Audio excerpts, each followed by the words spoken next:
Check my hair. 100%. Just while Jasmine checks her hair and her phone, welcome back to the podcast. THATFIT Podcast. It's great to be back. Good to see you guys tuning in again. I appreciate all you guys tuning in every time. But it's great to be back. Today's special guest is Jasmine Tong. How are you doing? I'm good, thank you. It's great to be back. Introduce yourself. Name, where you come from, and what you do. Yeah, so I'm Jasmine. I'm originally from the UK. Been living in Australia for around about 7 years now. 7. Yeah. It's gone quick. 100%. Very quick. And yeah, I'm a personal trainer at Fitness First, where Ethan trains. Yeah. Fitness First, Robina. Yeah. Looking for training vibes, check it out. Robina, Fitness First. So, when did we meet? Probably. We met at the gym, obviously. Yeah. Maybe like June. Yeah. Yeah. Last year. June last year, and we've got along ever since. And obviously, we enjoy training and stuff like that. So we trained together, and we actually trained this morning. That was actually one of our better sessions as well. It was a good session. Yeah. A few squats, leg press, leg extensions, and hamstring curls as well. Because do you normally train alone and stuff like that? Yeah, I normally train alone. Yeah. Train alone, yeah. Always. It's always much better to train with someone as well. Like it's the push, and I feel like you can always do a little bit more weight because you feel like because someone there is there spotting you, you can always push a little bit harder as well. Do you find that? Definitely give that extra push. Like today on the leg press, smashed it. Yeah. Jasmine, I was doing my last set, 12 reps, and I was just like, I was already twisted. My legs were about to fall off. And do first 12, and then Jasmine goes, oh yeah, let's do another, 6 to 8 or something like that. Drop set. The drop set of doom, doing like 3 sets in a row. So that was heavy. But to be honest, that was definitely one of the better leg sessions for sure. Because sometimes I feel like I struggle to feel my quads in some of my movements as well. Like I was telling you, and fuck, that leg press was crazy. Yeah, so that leg press was good. That was a good session. 100%. Yeah. So thanks for coming on today. But let's start off where it all began. Like where you grew up, what you sort of did when you're younger, what you wanted to become when you're younger. Like when you're a young girl, like I want to be this, that. So give us a little bit of background, paint us a picture of a young Jasmine. Young Jasmine, oh my God, long time ago. So when I grew up in Chester, the UK. Yeah. So it's from near Liverpool. It's a Roman city. Yeah. It's very old, got a lot of history, like all cobble streets sort of thing. It's cute, but very small. In school, I didn't really know what I wanted to do. Yeah. I think I wanted to be a vet. A vet? At one point, because you spend a lot of time around like animals and stuff? No. Basically, I think it was in year 10 over there, we do like work experience. Yeah. And I was like, I want to go do it in a vet. So I was like, okay. Mum's like, are you really going to go to uni, do all that study, blah, blah. And I was like, probably not. Did you end up going to uni? No. Ended up doing my work experience in a hair salon because I left it quite last minute. Yeah. One of my friends' dad owned a salon. Yeah. So I did my work experience there. And then from then, I just worked as a Saturday girl in the salon. Yeah. And from school, I did my apprenticeship. Okay, yeah. So, yeah, I've been hairdressing since I was like 14, 15. Okay, so you've been doing it for a while. A long time. Were you just like, oh, this is going to be where I end up? Or were you like, fuck, there's some like other things. Was there anything else like sort of at the time where you're like, I'd like to do that? Yeah, I think actually when I was doing we call them GCSEs. What's that? Like your exams. Like okay. Grade 11. Is it high school? Yeah, high school. Okay. So your big exams, like you choose all your subjects to do that. Mine actually chose to try be a lawyer or a teacher as well. Oh, yeah. Because I was like, maybe I'll be a lawyer. Yeah. Where did you get that from? Was it like your parents or was it just seemed like something like good because society like, oh, let's like I don't know. I thought it was maybe cool. Maybe, I don't know, Legally Blonde. Yeah, 100%. It always comes from somewhere. I don't know where it came from or a teacher. So, but yeah, then I ended up doing my hairdressing, which I've always had like a love-hate relationship with it. I think it was hard in school because all my friends, when they were on school holidays, like 6 weeks off, I wouldn't have any time off, and I was like, why is that? Because I was working full time. Oh, okay, yeah. So I always remember every summer holiday, I was like, I hate this. I need to finish. I was like, I want to have time off, but I did it anyway. And then okay, so you left high school early? When I was 16. Okay, yeah. Man. So yeah, but then I was like, looking back, because then I qualified when I was 18. So a lot of my friends were only just going to uni, and I was like starting my career and stuff. Yeah. So it was pretty good. So I was thankful for that, like looking back. But then I worked in salons, I think when I was 21. Yeah, 21. Then I was like, okay, I've had enough of this now. And then because I always thought maybe I wanted to do like teaching or something as well. One of my girlfriends, because she just finished uni, went to, what did she do? She was going to try teach English as a foreign language in Vietnam. Oh, okay, yeah. Yeah, and then because one of my subjects was history, and I studied all the Vietnam War and everything, and I really enjoyed it, and I was like, fuck, that'd be so... I do that too, yeah. And I was like, that'd be so interesting to go, like, Vietnam, like, experience it and see what it's like. But then I actually couldn't do Vietnam because I hadn't been to uni, so I couldn't get one of the visas. Oh, okay. So, yeah, because you had to have had a degree to be able to do it. To go do that and get a visa for it. Yeah. So what did you end up doing? I ended up, still went and taught English, but I did it as an internship in China. You learnt English, but you were from an English... No, like you're teaching English. Oh, okay. So you're like teaching English as a foreign language. Right, to people that foreigners that came to England. Yeah. Okay. No. I went to China. Oh, really? To do it, yeah. So whereabouts in China? It was in... in Shandong province. Okay, It's like maybe 2 hours away from Beijing.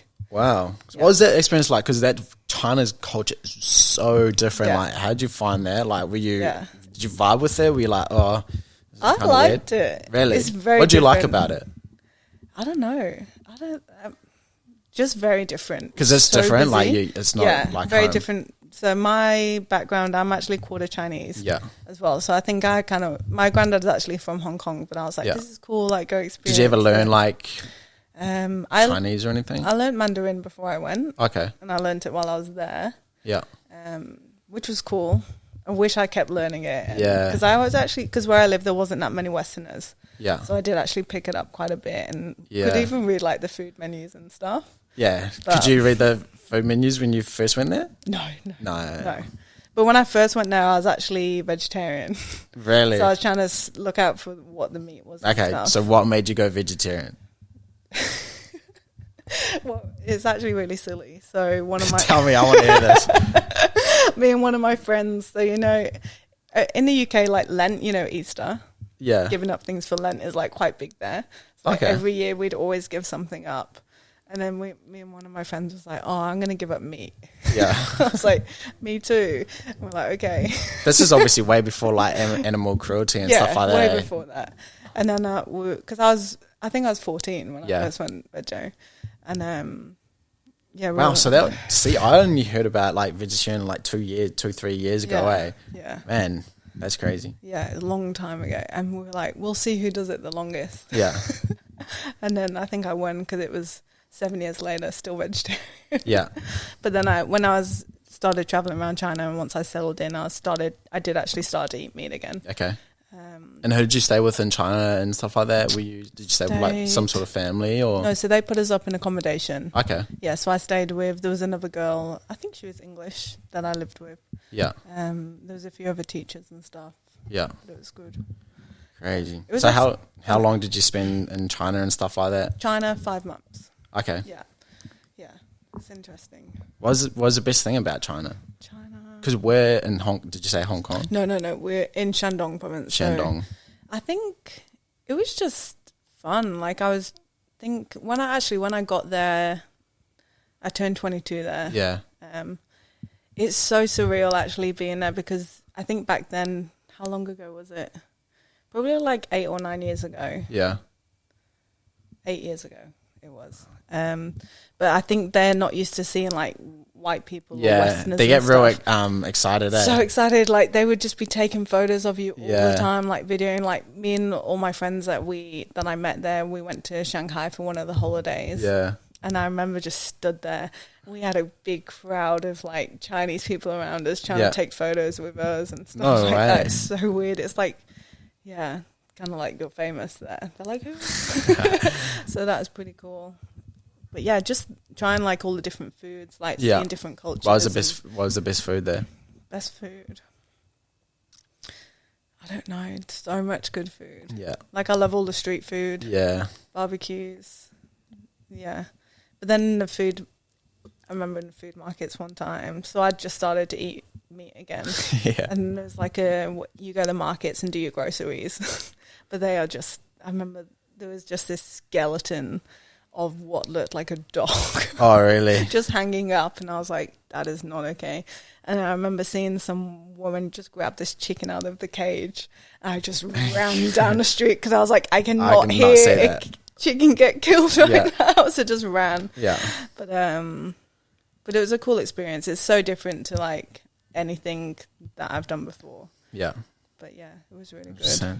So after China, what happened after that? Like, how long did you stay in China, and where did you go back home, or? Yeah, so China, I was there for about 5 months. Yeah. And I actually had a boyfriend when I was there from the UK, and we actually broke up. Yeah. So I was like, going to finish early. I was going to go home and stuff, and then because I was like, oh, well, what's the point? And then mum and dad were like, don't be so stupid, because my auntie lives in Australia. Okay. So they were like, why don't you go spend Christmas with Gloria? Yeah. I was like, yeah, maybe. I was like, okay, that's a good idea. And how old were you at this stage? 22. 22. Yeah. So then I booked a flight to come stay in Sydney for 5 weeks. I stayed with my auntie there. Okay. Loved it. And then we'd always had plans with my other friends that I met through the internship to go traveling. Yeah. So I just met them when they finished their internship, because I actually finished mine a little bit early. Okay, yeah. So when I met them, and then we traveled through South China all the way down into Vietnam. And then we did Vietnam, Cambodia, Thailand, Malaysia and Singapore as well. It was pretty cool. Yeah. So you spent that time with your auntie and stuff like that, and you obviously went traveling. So you came back to Australia after that? Yeah, so all the friends I met in Asia, then we were like, I just got on so well, like especially two brothers. Yeah. They're like pretty much like family now. I went home for one of their weddings like not so long ago.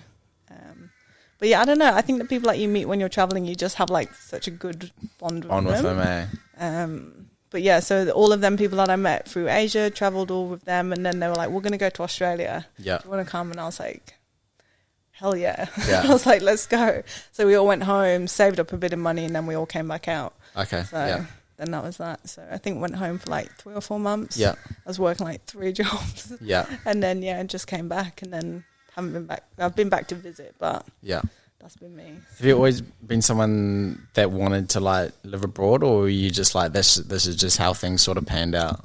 I think I always wanted to. Yeah. Yeah. I think it's my auntie that lives here. She always used to do a lot of traveling. Oh, okay. She was always traveling. So I think maybe that might have like influenced a little bit. Yeah. But I was like, as soon as I came here, I was like, because she was living in Sydney, we went to Bondi, and I was like, this is where I need to live. It's a sick spot down there. Yeah, so good. Is that your favourite place in Sydney? I think one of. Okay. Yeah. What would the others be? Obviously the city. My favourite beach, actually, I can't remember what it's called. I think it's called like Milky Beach or something. Okay. I don't know, it's quite small, but you can see like the whole city from it and stuff. Really? Yeah, it's so nice. Yeah, sweet. So obviously you spent time in Sydney. How did fitness come about? How did PT come about? Were you working like hair salons down in Sydney and stuff like that? What sort of made the change for you to move into fitness? Yeah, so I don't know really. I've always enjoyed training. Yeah. Always done a lot of training. Like on and off. I don't think I've ever been like 100% like consistent with it. Yeah. Not like I am now anyway. But yeah, how did it come about? Like, honestly, like, so in isolation, lockdown and everything, I think it just makes you realize like what you want to be doing and what you don't want to be doing. And then last year when I turned 29. Yeah. And I was like, fuck, I'm 30 next year. I was like, something needs to change. And I was like reading, like I always wanted to do something with like fitness and like nutrition and something. Like it's always just been in the back of my head. And then I don't know, I was listening to James Smith audiobook and Not a Life Coach, and that book literally honestly changed my life. Like just the way like the perspective it puts you in and makes you think about things. I was like, right, this is it, I'm gonna do it, because I've kind of been like not tied down, but with the way I've been here for a visa and stuff, like I had to stay at my salon to be able to stay here. But I got my residency 2 years ago, and then I was hoping maybe a year in, or like a year and a half into it, I could stop that. So I was like, right, now's the time. I was like, let's do something. I actually almost moved to Sydney last year. Really? To do it all. Yeah, because I found a PT course. I was like, I just wanted to get away from the coast anyway. Just to change scene, get away from everything. I was like, I'll go to Sydney, live in Bondi like I always wanted to. New career, new people, but I'm glad I didn't. I was like, that'll be way too much. Like trying to find a new job, new house, like new friends, like everything. I was like, it'll be a bit much. So I just found a course on the Gold Coast. That's because I've got quite a few friends that were PTs, just from different gyms that I've worked at and stuff. Not worked at, sorry, trained at. They all recommended me like a course to do. Okay. But yeah, so then I did that, and because sorry, I'm rambling, but going back at the start of lockdown, the first one, I started to do a nutrition course.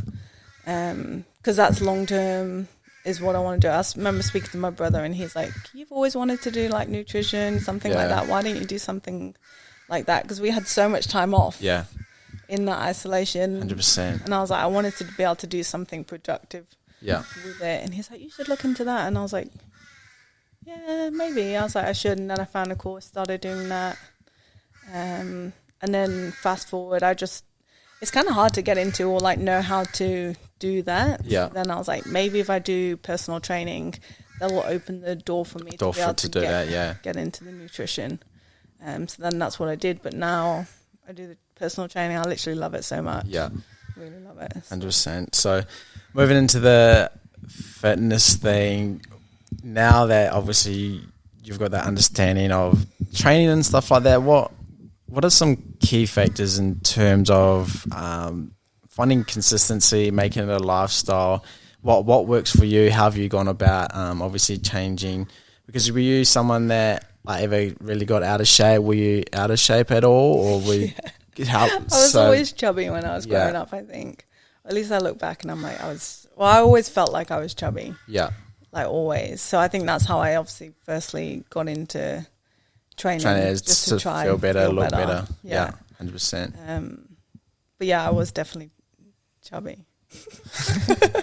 100%. So what are some things that you sort of have been key for like staying in obviously great shape?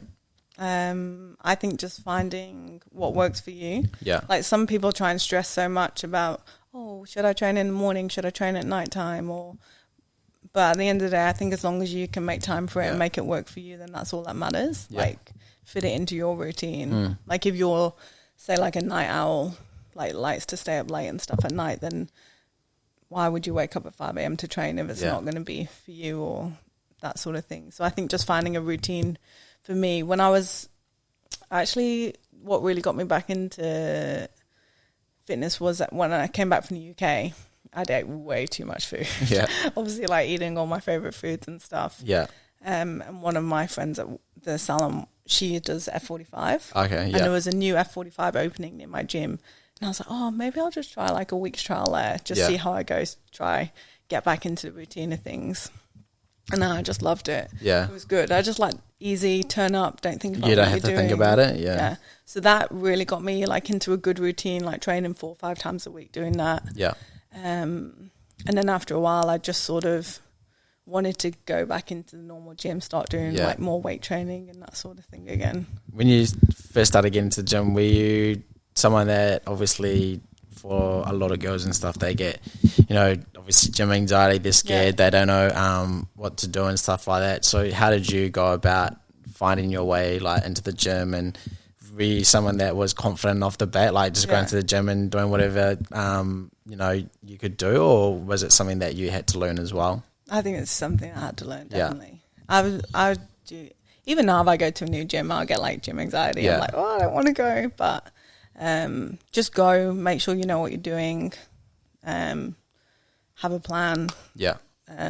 Actually, I had a couple of personal trainers for quite a long time as well. Just, which I think was good when I first started. Yeah. Because I think I actually was only training when I trained with them as well.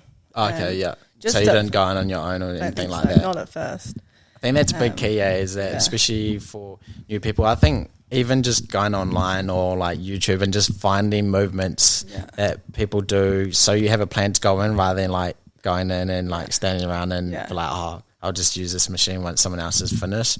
It just takes the thinking of having to stand around and stuff like that, which will take your mind off, you know, people around. And it's just like, these are the exercises I'm going in to try and execute, and it would just take the thinking of having to worry about like, oh, is the machine like free and stuff like that. Yeah, I think that definitely. And then I think my training really progressed when I was following like a set program. Yeah, and I was still just going through the motions of doing that, and then obviously like doing my personal training cert and everything. You don't dive into too much info on that, like about everything, but I did start to learn that, like, about progressive overload, like tracking your workouts and like each week making sure you're doing better. As soon as I started writing down like each rep, each set, what I do, I noticed a huge difference. 100%. Like, massive difference. I was like, because otherwise you just go in, you do the same weight, you do the same exercises. Like, you're still exercising, but if you're not trying to get better each week, or lift more weight over time, you're just not going to build that muscle. So especially, obviously, there's still that big thing around like girls, if you're like lifting heavy or if you're lifting weights, you can get bulky. Like, did you have that mindset when you first started, and like has that mindset changed? I personally don't think I ever had that mindset, but my family did towards me. Yeah, they're like, don't train too hard, you'll get too muscly. Or even I remember when I was younger, even if I started exercising, like my arms would like turn up. Mum and dad like, oh, your arms are getting 100%. A bit muscly. Like, that's even me, and I'm still skinny.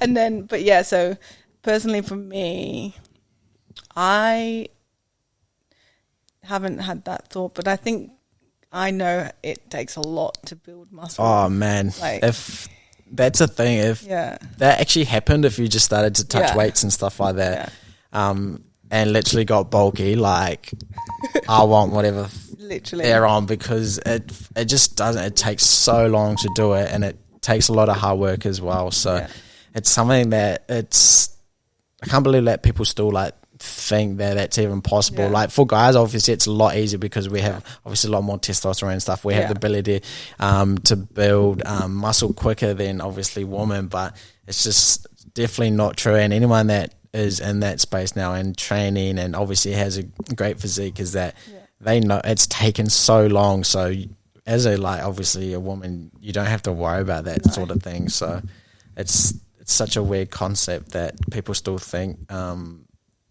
that's going to happen. Obviously, if you apply the right principles in terms of training and nutrition, you'll definitely like put on muscle, but it's muscle that you've always wanted. It's the muscle tone that you've wanted, rather than obviously, depending on what obviously you want, but you know, obviously like building glutes and stuff, you really need to like really train hard and stuff, and obviously lift heavy. So what sort of things in terms of like your clients do you focus on with them in terms of like building a body?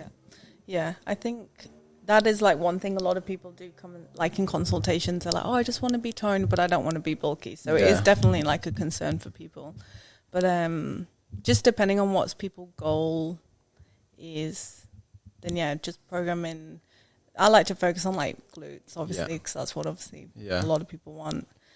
Just different exercises like hip thrusts. Yeah, gotta love the hip thrust. 100%. Lunges. All my clients hate me. They're like, no more lunges. I'm like, they're good. Yeah, you gotta do them. Love-hate relationship with them. But just I don't know, targeting different body parts. Obviously, still training upper is so important for girls as well. I think that's underrated. Yeah, definitely. Like, I love training upper. It's so good going in there, like lifting weights sometimes more than the guys as well. Yeah. But it's so important not to just focus on like training low body, training legs, and just I think it can provide nice a lot of like imbalances and stuff like that, especially for a strong back for someone. Especially obviously a lot of girls still like squat and stuff like that. Especially for squatting, I think you still have to have like a strong back to stabilize like the bar and stuff when you are squatting. So it's something, I think it's definitely underrated. Yeah, definitely. So in terms of training, how do you like to go about like finding consistency, and like in terms of building, do you follow a plan in terms of like coaches and stuff like that? Yeah, I definitely follow a program. So yeah, I love watching and like following all the like WBFF girls and stuff. Like, I find that quite interesting, just watching them train. And I think that's maybe kind of why like my mindset of is you're not going to get bulky by doing weights, because I watch them lift heavy stuff. And to me personally, I don't think they look that bulky. They just look really tone defined, like sort of thing. Obviously when they're competing, they're absolutely shredded, but that's not day-to-day life. Yeah. But so for me, I have like a big interest in Coach Mark Carroll. He trains like a lot of the WBFF girls. Yeah. And he has a few programs. So I actually follow that, and it's actually really interesting just to learn from it. Learning from other people and stuff as well, because you can, like, everyone has like different styles of training that they like and different things that they want to be able to achieve. But for me, like, I love squatting, I love deadlifts, like that sort of thing, and like those big compounds lift, and a lot of people will try and move away from them. Like, I've worked with other coaches and they've said, oh, don't deadlift because you're going to get to find something that you enjoy as well. Exactly. They're like, you'll get a big waist. And it's like, but if I'm going to be training for something, like, I want to, it's because I love my training. I don't want to just do it as a chore sort of thing. Yeah. But definitely think it's good learning from other people, following programs and stuff. And then I like to take different things from that and put it together to make your own.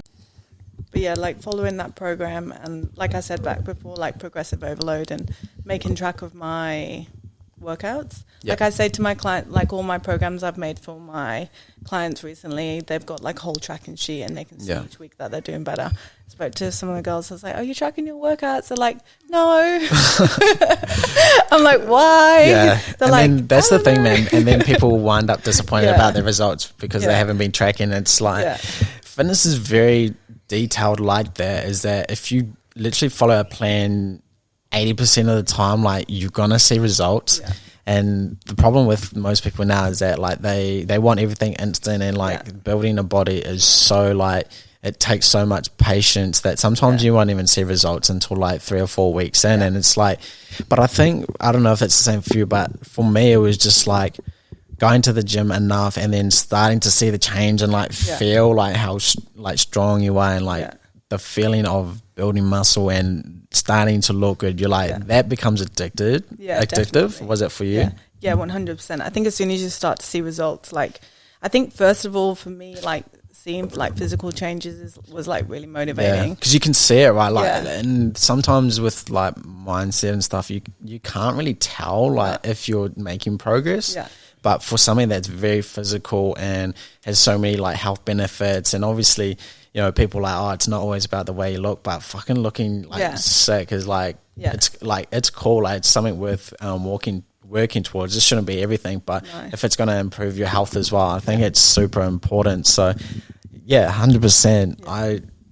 It's very interesting. It's just like, people don't get to that point. Like, and just being able to feel confident, like getting dressed and being like, because I think mostly for, like, sometimes it's just like good to look good naked. Like, I mean, I think for most girls it would be because like there's like in terms of relationships and stuff like that, they want to be confident in the bedroom and stuff like that, which physically, like being super confident in who you are, like in your own skin, and obviously looking a certain way, like you just present yourself in a way better way as well. Yeah, I would agree. I definitely agree with that. 100%. So now obviously new year, new me, new year's resolutions are in full swing at the moment. It's January 21st or 22nd. You're obviously running an 8-week challenge and stuff like that. Share a little bit about that, what that looks like, what it entails and what it involves. So I'm running a 8-week challenge at the moment. Obviously like a fitness challenge. So everyone gets like a training program. I've tried to do it as 2 4-week blocks. Just to keep people interested. I think if you're going to be doing the same program for 8 weeks, it is good because you need that. I'm the same, mate.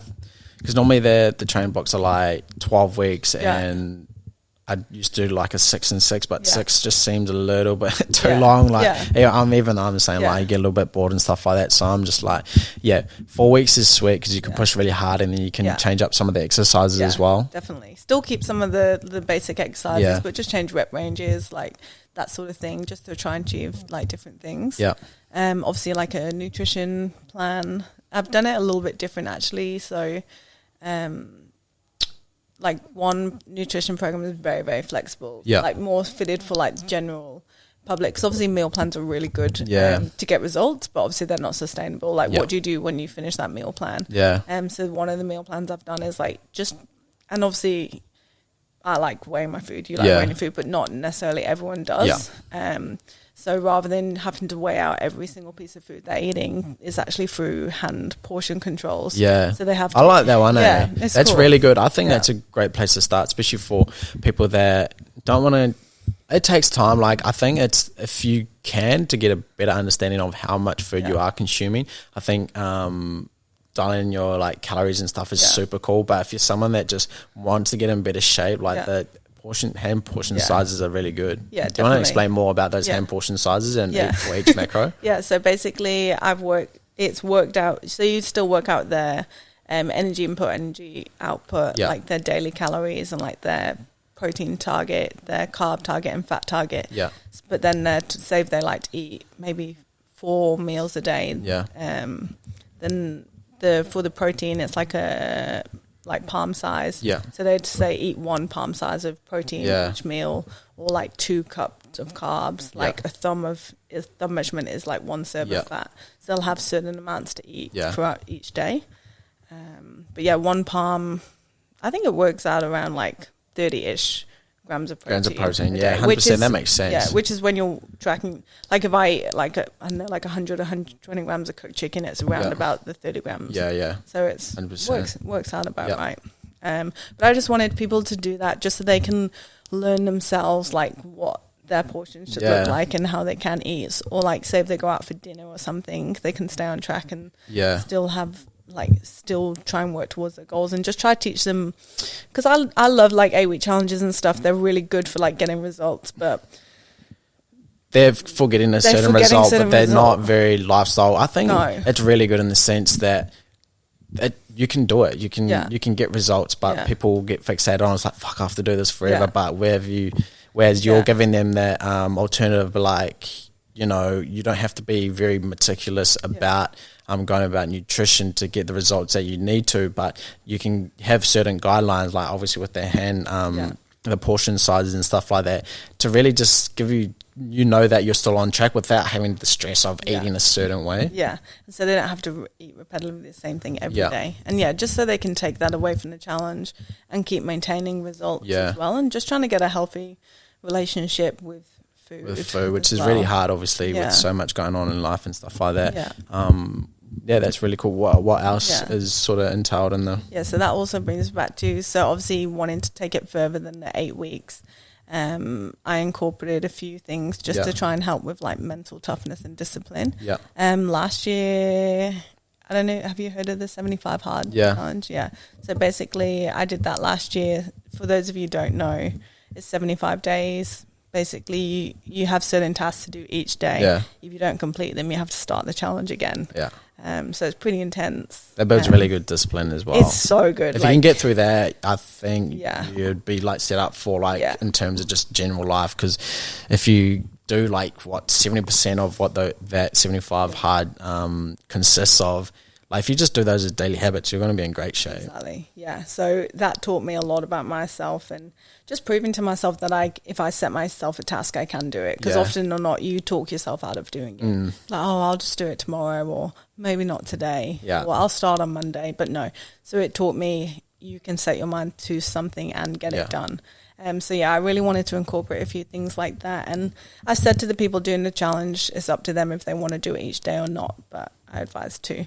But so I've added in like a 30-minute walk each day, drinking 3 liters of water, reading 10 pages of a non-fiction book, just always learning and stuff. And then I added in like a gratitude diary. Yeah. So like each day, write down 3 things that you're grateful for. Yeah, that's really good. Yeah. I think it's nice. Like I'm doing the challenge with all of my clients doing the challenge as well, just to keep me a little bit accountable, 100%. Put me back on track and stuff as well. But things I said to people: 30-minute outdoor walk, rain or shine. Yeah. Like whether or not people will do that. Like I can't remember what day it was. I think it was Friday.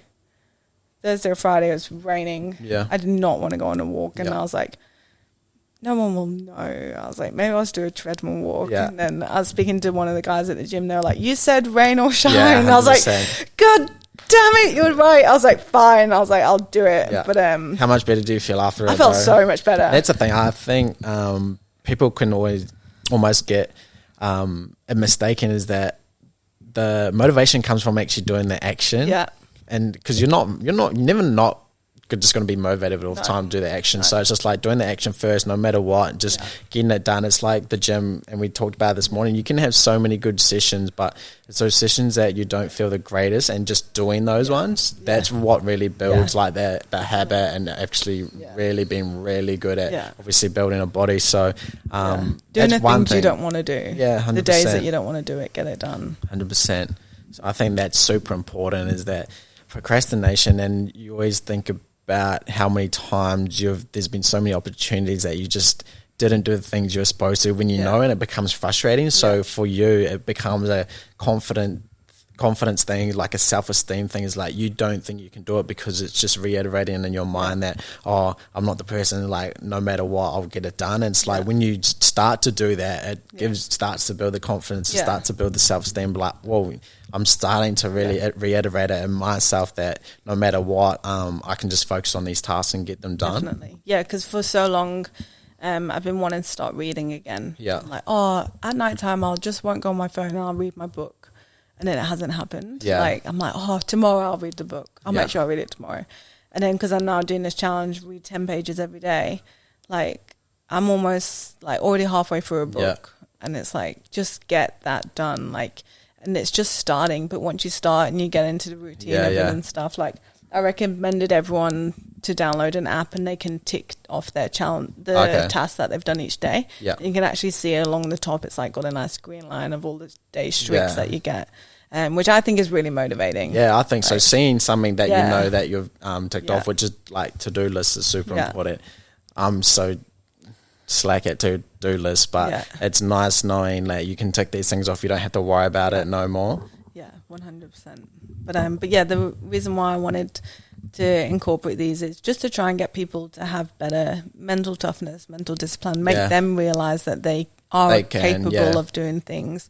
And then if they, like after the challenge, if they don't keep doing their walk, or like drinking enough water, but at least if they don't do it, at least every day, know, like can, to get back to that spot, like it's in their mind, which I think these are quite good for, is that what were the things that I was doing that got me into this shape in the first place? And when you go back to it, like, oh, this was it. And then being focused on, they're the daily things that have to be done. Everything else after that is like, free will, I guess. Yeah. But knowing the things that help them get into that shape, like something that they can refer back to, I think that's super important, because you can really get lost with obviously everyday life and what's going on. So I think that's pretty cool. Yeah, definitely. And the other thing, the gratitude diary, I really like that. Yeah. So I just started doing that towards the end of last year. Not that consistently, but I was like, how nice, like writing down each day 2 things you're grateful for. I think it's same because I do the same thing every morning as well, and it's moving from a place of abundance, and like people are just so caught up and feeling like they haven't got everything. It's just like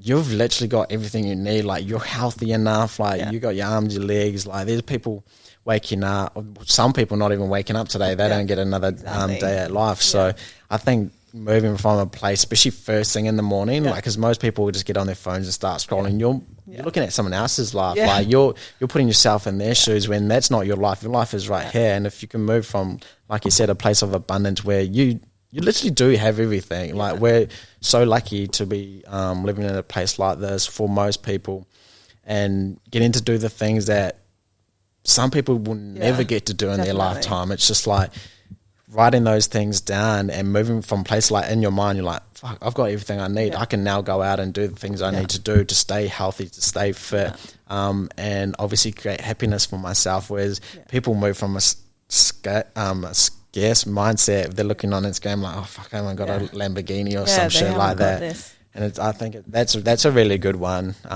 because for you, obviously, you mentioned that like it feels great. So what are some of the things that if you could share like that you normally write down? It can be literally anything. On the first, I don't know, someday, like when we've had heaps of rain, I'll literally wake up if it's blue sky. I'm like, oh my God, I'm so happy it's blue sky. Yeah. Something like that. Or like, I don't know, my health. I was in isolation at the start of the year for a long time, so I was like, freedom, like 100%. Happy for that. Even just the ability to like move my body, like obviously working for myself now, being able to work, like have freedom and work when I'm work when I want to do, or like have the freedom to train when I want to train. Build a schedule that you can yourself, just like really small things. Even I don't know, for my breakfast, like grateful for my breakfast. I don't, just whatever it feels like that day. That's what I said to everyone on the challenge as well. It doesn't have to be anything big. It can literally just be something small. And I think that's the funniest thing is that the most things that you are grateful are the smallest things, you know, your health, your body. And mine is normally the same. It's just like grateful for my health, my body and my family and my friends and stuff like that. And it's like, it makes you realize like, fuck, I've literally got everything I need. So I think that's a super cool one. Anything else in that challenge that? Not really. I'm pretty excited. Like everyone's really on board with it. Everyone's pretty engaging. So I'm excited to see what the results that they're going to get. I think it's going to be really good. 100%. And see what happens. Cool. All right. Thanks for coming on. Thank you for having me. I'm sure people will find some great value, especially out of that 8-week challenge, some things that they can obviously apply to everyday life and become fitter, healthier and happier. Speaking of grateful, what's one thing you're grateful for today? One thing I'm grateful for today, I would say coming on the podcast. 100%. Grateful for you to come on. And for you, like what does happiness look like for you? What does it look for you if you could describe what happiness would mean to you? Yeah, happiness for me is like having freedom, I think, like time freedom, 100%. Being able to run to a schedule that I want, obviously being healthy. Yeah. Just having like good supportive people around me. Like I feel really lucky, like over the past year, I feel like I've got a really good group of supportive people at the moment. Yeah. So I'm very grateful for that. I think the people that you have around you, and they say the 5 people that you spend your most time around with, but like everyone is in, a lot of people are in a similar mindset as me, like trying to do better, get better. Yeah. Just supportive and trying to be supportive and be there for other people as well, I think. But happiness for me is just doing your thing, enjoying life. I think. Yeah. 100%. What about you? Happiness for me,